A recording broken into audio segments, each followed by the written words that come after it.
cafe anyway.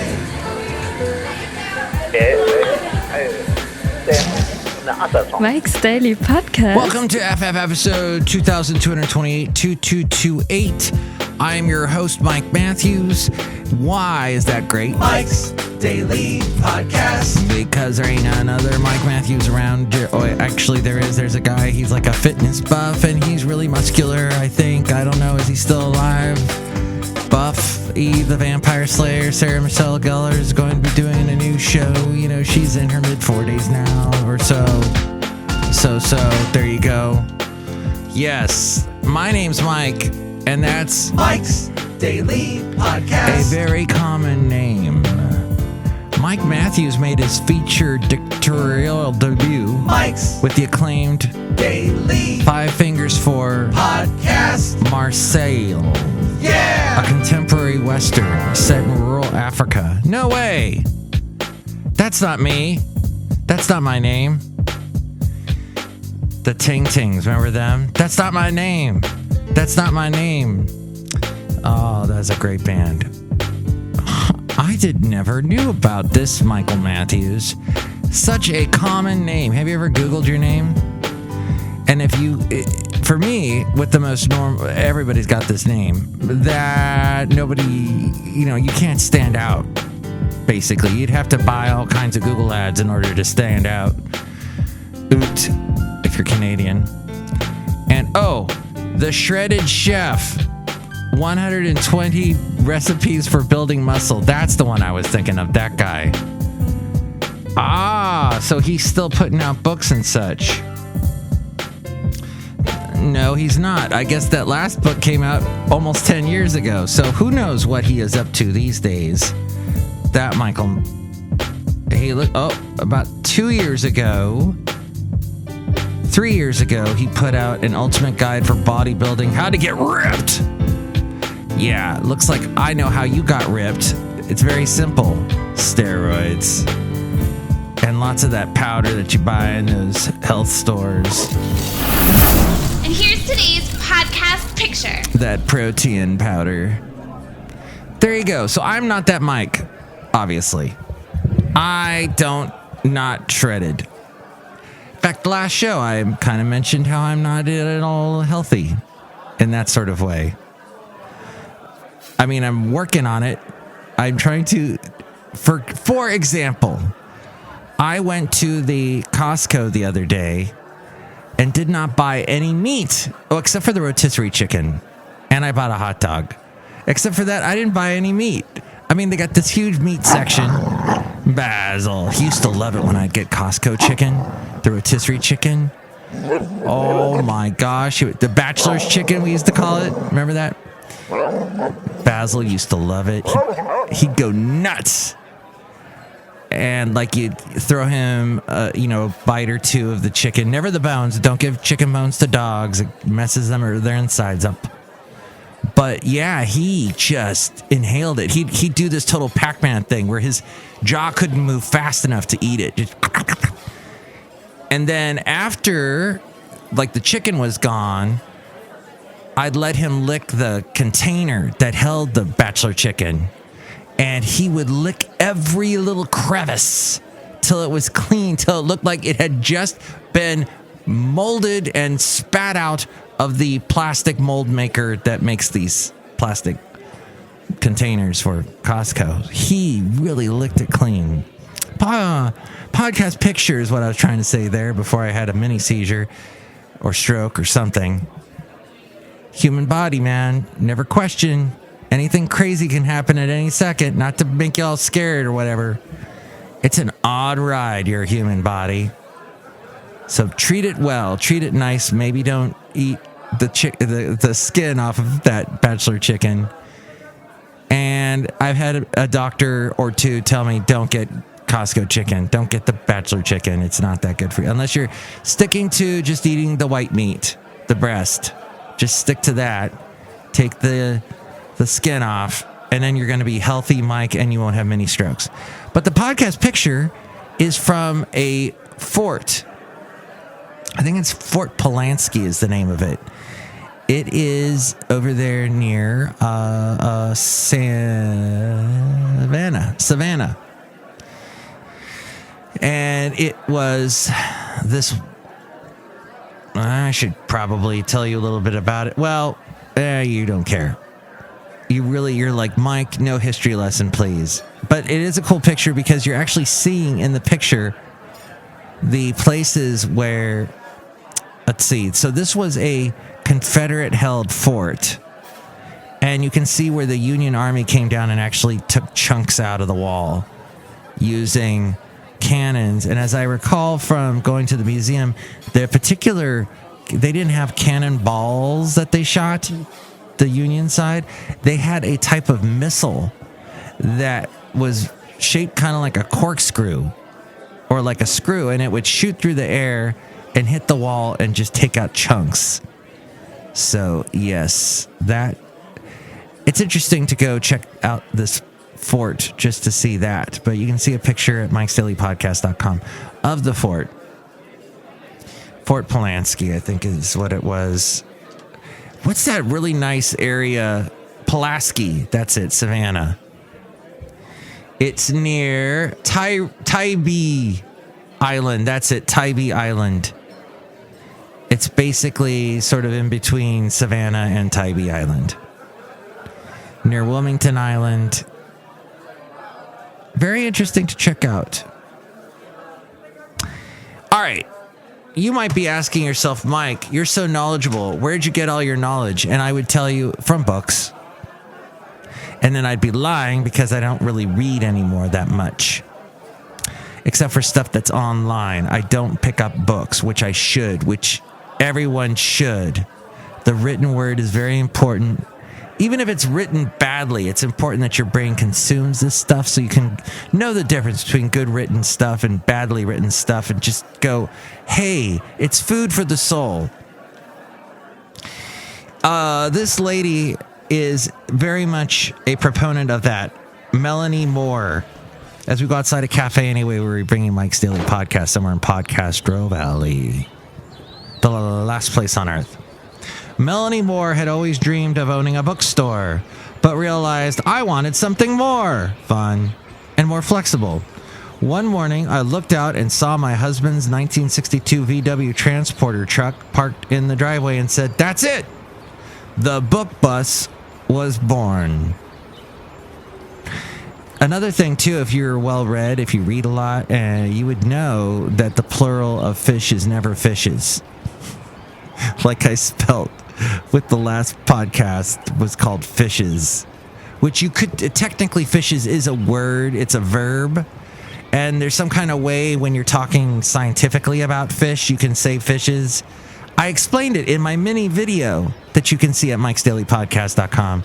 Also at the YouTube channel, youtube.com/mikesdailypodcast. Oh, speaking of which, if you go to YouTube ever, let's say you once in a while go to YouTube, please check out the concert that Tears for Fears did about 6 years ago. It was in honor of the 30-year anniversary of Songs from the Big Chair. Yes, they came out with this album. It was their second album as Tears for Fears. They were once a band called The Graduate. I did not know that. But the two guys, Kurt Smith and Roland Orzabal, they did The Hurting, which you remember that had the song All Around Me. I see faces, other faces, and Mad World, right? And also on there is a great song, Change. You Can Change. And how can... No. Cause you don't give me love, you give me pale shelter. You don't give me love, you give me cold hands. And I will not parade on this failure when all I wanna be is completely in command. So then they came out with Songs from the Big Chair and Shout, and everybody wants to roll the roll, the biggest song they ever had. Except for Sowing the Seeds of Love was a pretty good song. That was the next album. You basically can own every Tears for Fears album. It's very easy because I think there's like 4. There's 6 if you consider Roland Orzabal when he split off on his own and told Kurt Smith goodbye, and Kurt Smith told him Roland to take a hike. Roland kept Tears for Fears, the name, going, and did 2 albums that sort of sound like Tears for Fears. One of them was Elemental, that had Break It Down Again. Dun, dun, dun, dun, dun, dun, dun. It's like the way you're always hiding from the light. Just so else you have been sitting on a time bomb. It runs like Moses on a motorbike. And all the love in the world. Keep things from breaking down. I am quoting that song inappropriate or inaccurately. But the other... So then they did one more album together, and then I've lost count of what other stuff they're doing. But... Raul and the Kings of Spain, which I did not know Roland Orzabal had family in Spain. So he kind of wrote about it on the album that he was also still estranged from Kurt Smith on. But watch the video. So they got back together, Kurt and Roland. They made nice, and they did a special anniversary concert for Spotify that's on YouTube. It sounds fantastic. They sound amazing. They do Everybody Wants to Rule the World, Shout, Sowing the Seeds of Love. And then they do one that my jaw... Oh, and Head Over Heels. And they did the song The Working Hour, which I love that song. And I knew all my friends in college when I was going to UCSB. We loved that song. And I remember I had it on cassette because I taped it off of somebody. But I taped it off of someone's CD, so it was really good cassette quality. But I got the best cassette I could. The TDK, had the super nice, high quality tape cassette. Made sure I, cleaned the heads with a little bit of alcohol and a Q-tip. Cleaned those heads off really good, and then recorded the song The Working Hour, and I loved it. It has this awesome saxophone in the beginning, this wacky drum machine that you kind of hear in Shout, and then a little bit of Mother's Talk has that kind of drum machine too. And the way Roland just belts it out is just fantastic. So Kurt Smith goes, we're going to do this song because for the hardcore Tears for Fears fans, they love it when they do this song. So we'll do it for you right now. And they did it, and it was great. So check that out on YouTube whilst you're checking out my short clips or the podcast. You can listen to the podcast at mikesdailypodcast.com or at youtube.com/mikesdailypodcast. So Melanie Moore and her husband Tony replaced the engine, repainted the VW, its original teal green, had a friend design and build custom wooden crates to display and cart books, and added a canopy that they had shipped from England to cover and protect the special cargo. Now, Melanie Moore uses 100% of her profits to buy children's books for schools in low-income areas to help build classroom libraries, giving students the opportunity to experience the joy of reading for themselves. By the Book Bus's 2-year anniversary, this was actually in November of last year, Moore had donated over $30,000 worth of books to local schools and organizations in Ohio. Ohio. Hey. Speaking of which, thank you, Lifetime Achievement Awards, for being a nice way of saying we think you're about to die. Thank you, 2:30 in the morning, for always being the first sign that tomorrow's going to suck.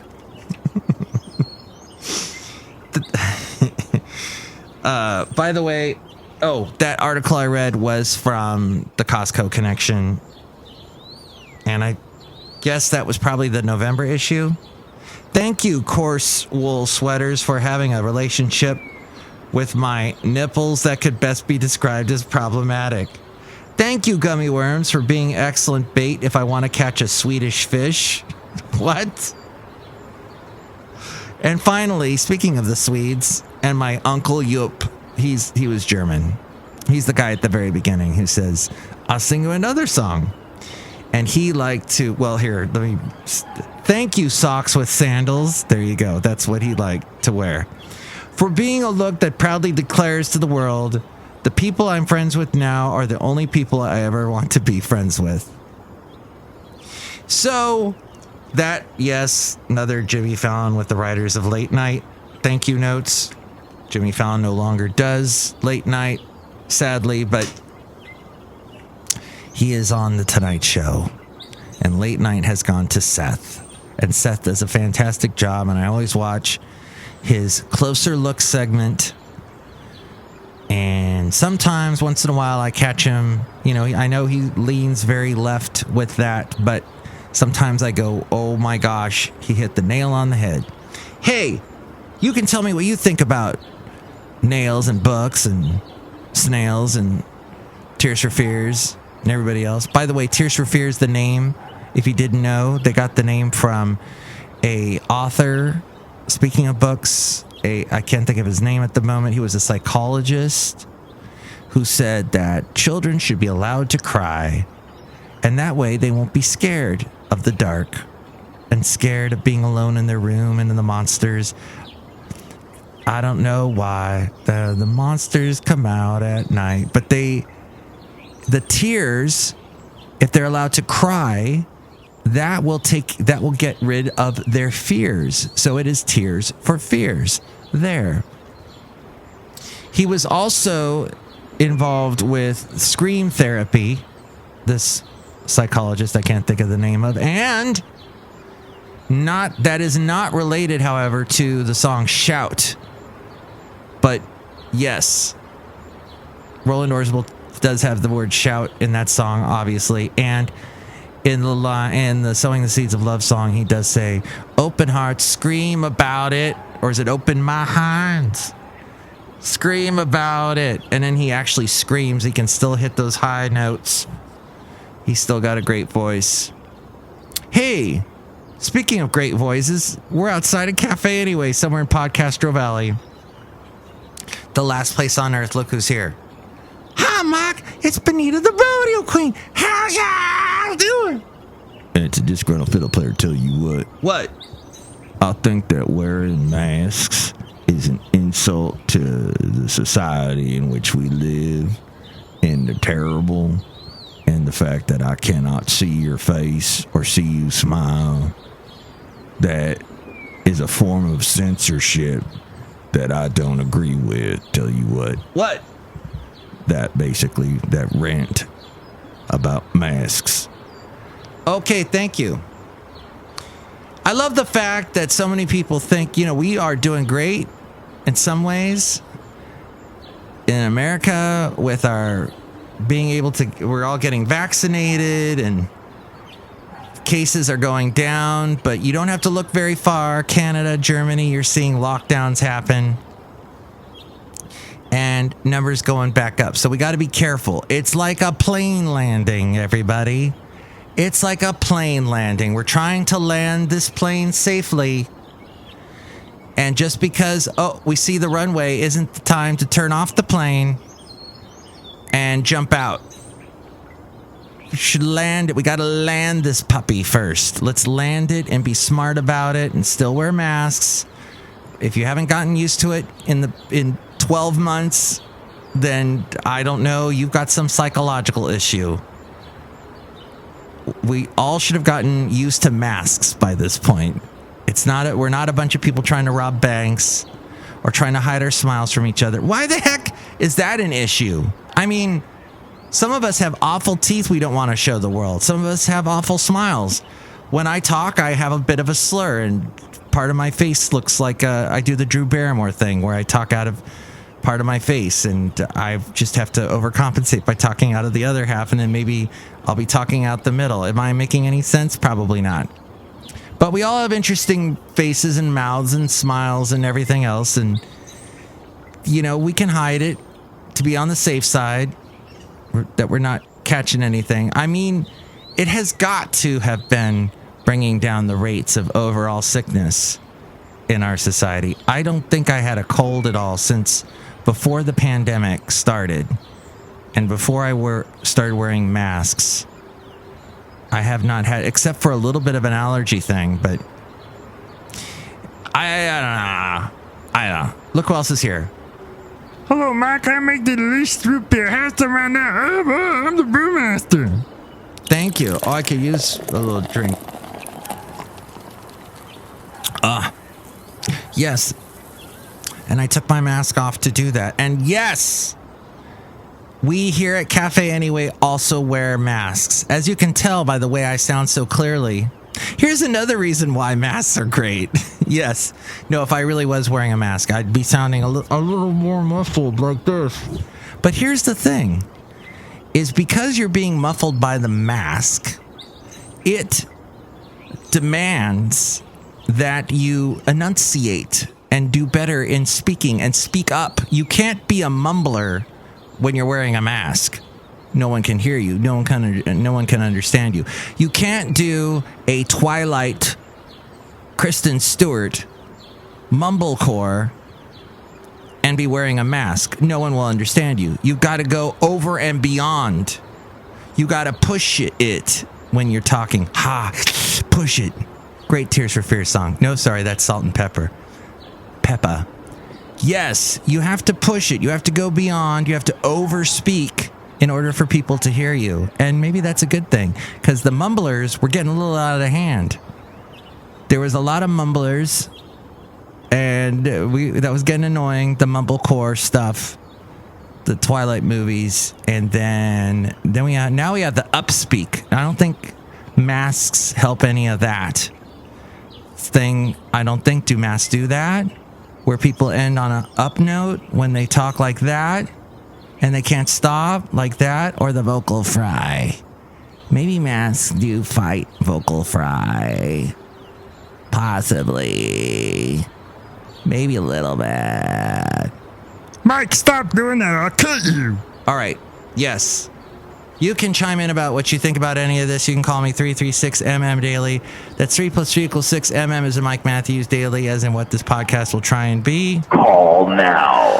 336MM Daily. Yes, thank you. Next show, it'll be the wonderful Madame Rootabega, Valentino, and Bison Bentley. Have a great Good Friday and a wonderful Easter weekend, and be safe.